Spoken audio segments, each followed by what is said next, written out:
are back for a second edition of Squad Talks, kind of over coffee with Kevin. Sometimes it's over water, or Arnold Palmer's, or it's over water. Yeah, just trying to hydrate. Tea. Yeah. But anyway, it is Squad Talks over coffee, and we're talking as a follow-up to our last amazing video on the sales plan, which we shot 5 minutes ago. Yep. Yeah, we are talking about marketing support for sales. That's right. How does marketing support sales is what we're going to talk about, Kevin. That's right. And I'm here to help you. Yeah. But you're going to do most of the talking. Let's do it. Yeah, because you run our marketing. That's right. And you run our sales. So I'm here to help you. There we go. Help me help you. There we go. The yin and the yang. That's right. So, what are you thinking when you think of marketing? How do you frame it up from the highest level? Yeah, sure. So for us, we're trying to beat this drum of these 5 different areas of marketing.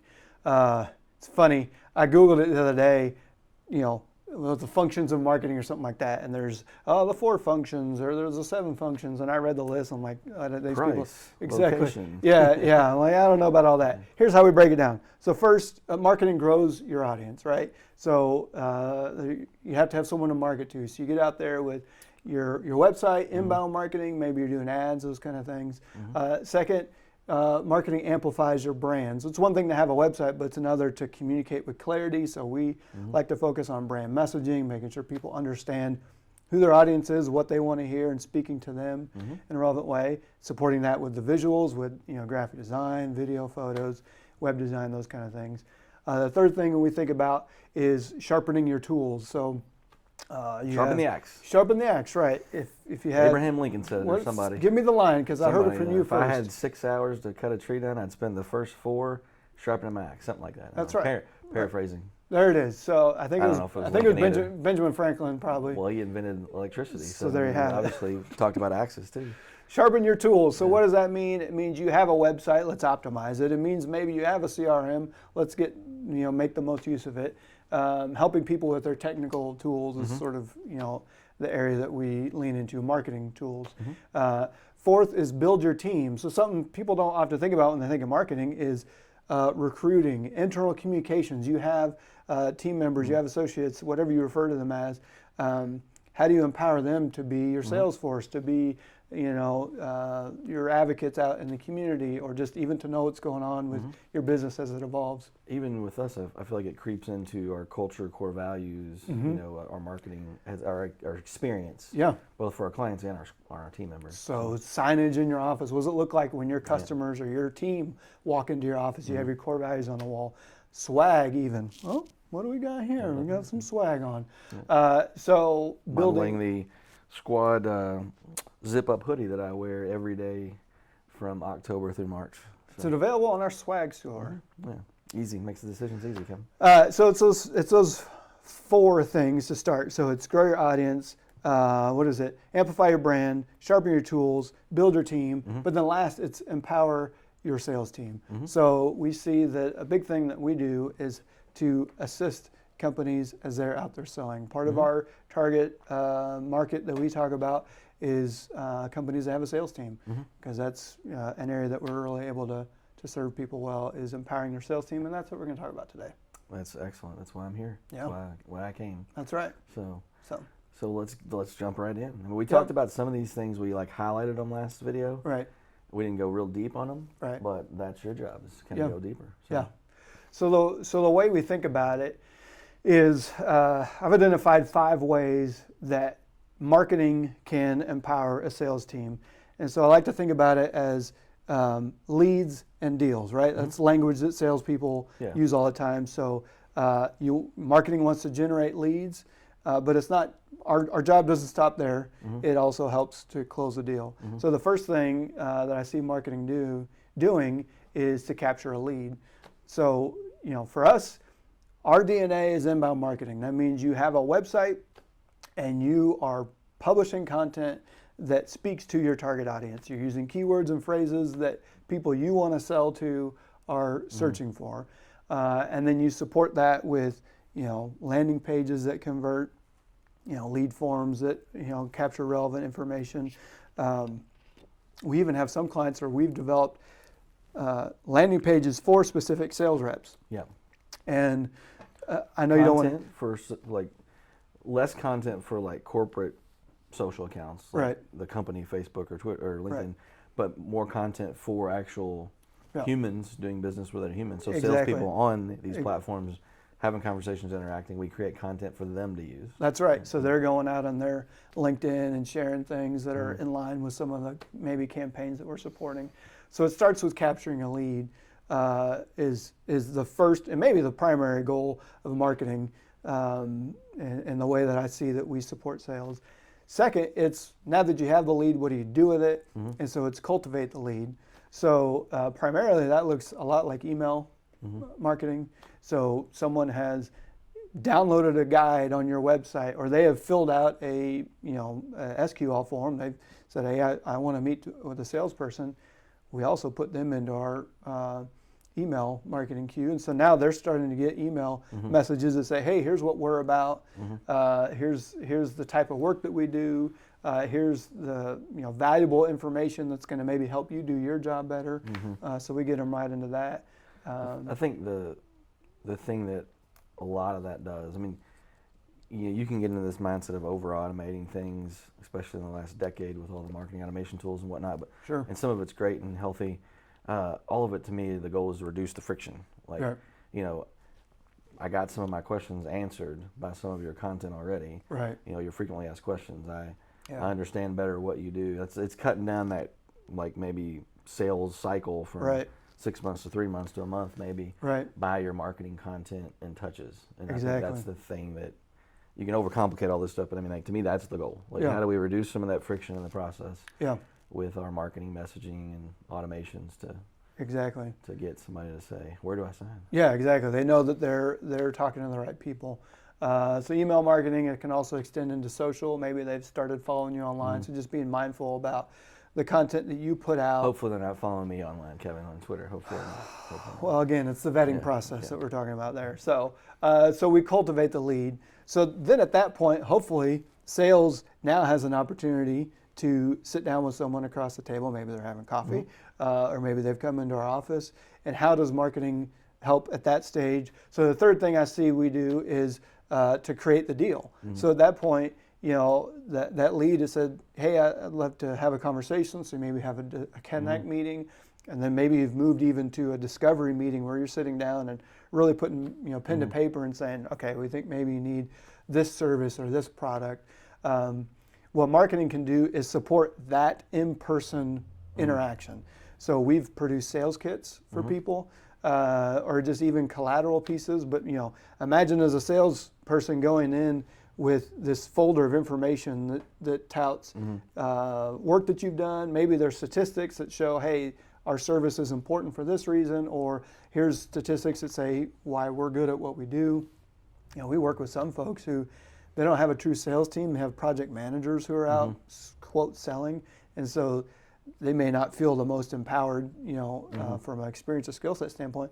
But if they walk in with some information in their hands, or maybe they've got a polished up presentation that they can use, now they feel a little bit more emboldened, a little bit more empowered to meet with someone and have answers to their questions. This whole area of sales support for marketing is something that, even owning an agency for 15 years, being in marketing, being in sales all my life, it's something that's honestly escaped me until recently. You, Wayne, some people on Team Kara, in the last few years have made me realize it, because just my nature as a salesperson has always been like, oh, you want what? Like a case study? Like examples of our portfolio? It's on the website. Like, that's been my, MO, sadly. I'm a terrible person.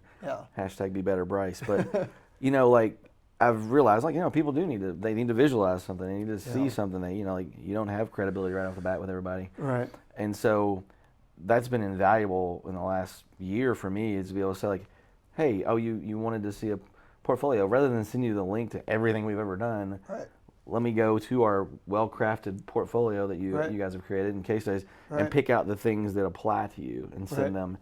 And that just really answers questions, reduces friction a lot. Right. Same thing with, we have clients that ask for presentations. Like, hey, we're going here to do this. It'd be great if we had a quick little presentation, that we could go through that just kind of answers these questions and, eases the, exactly the process. And just gives a little polish to that interaction they may have. So, that's been big for us is helping in that initial interaction. And like you say, we're helping to close the deal with follow-up. Yeah, So yeah. maybe you've had that in-person meeting and you felt like, man, that really went well, but you heard some things in that interaction that said, their project maybe sounds like a project we did recently. I'm going to send them a portfolio page that we have on our website to show, hey, we're capable of doing that thing you were asking us Yeah. about.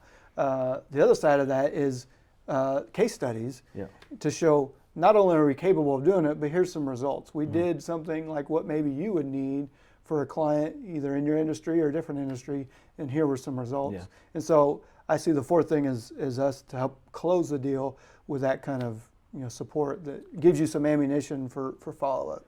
Yeah, and I've found myself using that, after the proposal is sent.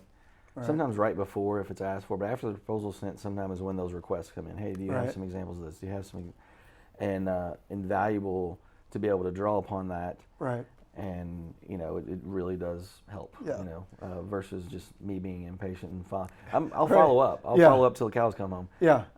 In sales, but giving them something tangible to kind of look back and it's been great to have that in an organized way, to where you're not going out searching for something in the Google Drive folder or this or that. And that's the other thing is, how do you make this easy? Because salespeople are not going to utilize it if it's not pretty easy. Right, right. And I think too, you've got a lead, maybe you've got a proposal that's been sitting out there for a while. And so you're looking for an opportunity to follow up. You maybe, you don't want to come off as unnatural, but you see, oh, here's a new portfolio page. Let me just send this out to Mr. or Miss Prospect and say, hey, we just did something.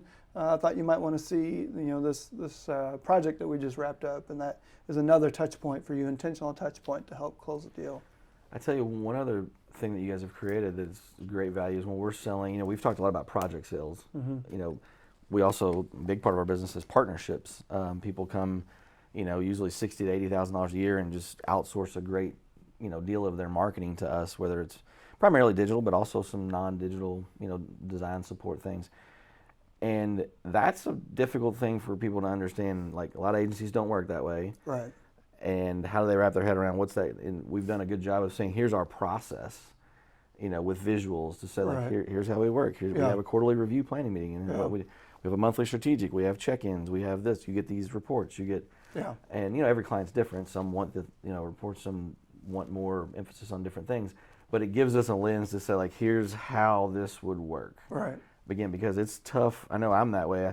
If I can't visualize how we start and how we roll, sound like a Florida Georgia song, or a Florida Georgia Line song, then I lock up. And so that's the other thing is, like, how do we keep people, again, back to that, reduce the friction. Right. Like, here's how this will work. Here's how this, we even go through in project sales our project process for a website. Yeah. Here's the way this works. Yeah. And so I think it helps them put themselves in the process, and see themselves going through it. Which see how we can get from start to finish. Yeah. And then I think the last thing that we do that maybe is overlooked is what I say, it's capitalize on the deal. And so that is maybe the project is finished, and you mentioned before this idea of having a matrix of our services. Oh, they're hosting with us. They did a website. I think this person might benefit from a website. Going around and seeing opportunities for repeat business. You have your CRM. What information have you put in there that marketing can pull out to support sales goals? If we want to do these many, website projects, or these many videos, or this many, whatever it might be, we can go back, look in your CRM. Well, who would benefit from that? Let's try to drum up some conversations there. I think too, even just doing a follow-up survey, something we're trying to get better at, is just asking people, hey, how'd we do? And then we look for opportunities to improve and make our process better, so that people will be begging to be repeat clients. Yeah, and that's like the NPS, Net Promoter Score. Performer Score. Net Promoter Score. We should have that one It's too. something we're rolling out here in the next, hopefully, month. It's 2 months, and we've talked about doing it for years, and shame on us, shame on me that we haven't. But it's there. We're getting ready to start it, And it's, I mean, recently you said, hey, there's a client who's just kind of at the point of launch, and I feel like they would give us a 10 right now. Yeah. And I think it was a couple days of you saying that we got a great referral from Yeah. from that client that we, are literally getting ready to bring on board. Yeah. And, that brings me back to like somebody I've followed through the years, Peter J. Daniels. He's one of the wealthiest guys in Australia, great business guy. And he just always talks about if you're not doing things better than, like 20% better than some of your competition, go back to the drawing board on some things. Yeah. And so I think a tool like that helps you. You don't know unless you're asking. And we ask in our quarterly review meetings with clients, but still, they're not always going to say it right in front of you. I appreciate it when they do, when they're truth tellers and transparent. But if you give them that chance to do it in a survey form, they might, definitely come out and say, this could be better. It'd be great if you improved this. So I'm excited about that, and that'll lead to repeat business, more referrals. Seth Godin's old term, sneezers. The sneezers are the people who love your product and want to go tell everybody else about it. Yeah. And those are invaluable. Yeah. And so. Yeah. So I think if you just start at the beginning, think we got to generate leads, but then marketing's job is not done with a generated lead, and find ways to support all through the process. Then I think you feel like you'll have a good marriage between marketing and sales, and how those two teams can sort of feed off of each other. So I love it. I feel empowered. Well, You know what I'm saying? As the main salesperson for the squad. So appreciate it, Kevin. So, all right. Well, as always, we'd love to have you guys subscribe. We're going to be rolling these videos out on a monthly basis. Jump on our email list. Connect with us on social. Stop by the office and see us. We're right here in Middletown. Yep. May even have some coffee with you. Yeah, Not me. go. I wouldn't touch it. Arnold Palmer. See you guys.